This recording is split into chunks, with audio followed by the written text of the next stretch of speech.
19వ అధ్యాయము 9వ వచనం చూసినప్పుడు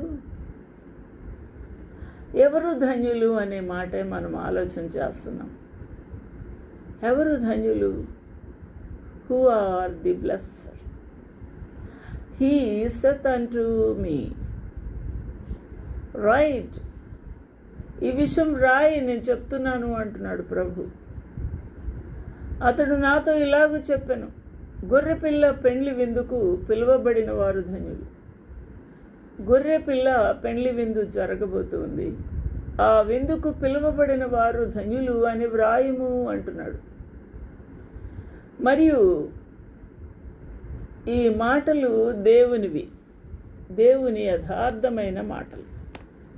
ఇవి మానవులు చెప్పిన మాటలు కావు, ప్రభు నోటిలో నుంచి వచ్చిన మాటలు. ఇవి యథార్థమైన మాటలు అని నాతో చెప్పాను. దేవునికి మహిమ కలుగునుగాక. యథార్థమైన మాటలు. ఈరోజున దేవుని యొక్క వాక్యము సత్యమైనది.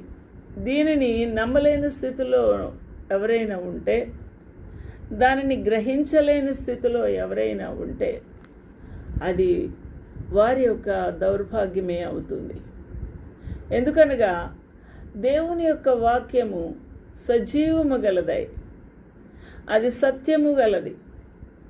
కాబట్టి ప్రభు యొక్క వాక్యమును మనము, సత్యమైన వాక్యమును, యథార్థమైన వాక్యమును, మాటలను మనము నమ్మవలసిన వారమై ఉన్నాం.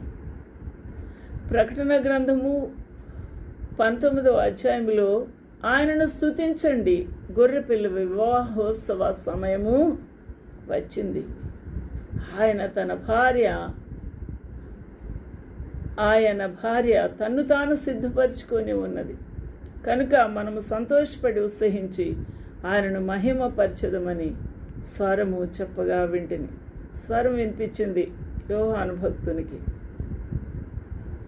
హల్లెలూయా, దేవునికి మహిమ కలుగునుగాక. ఎంత గొప్పగా ఉంది ఈ యొక్క స్వరము.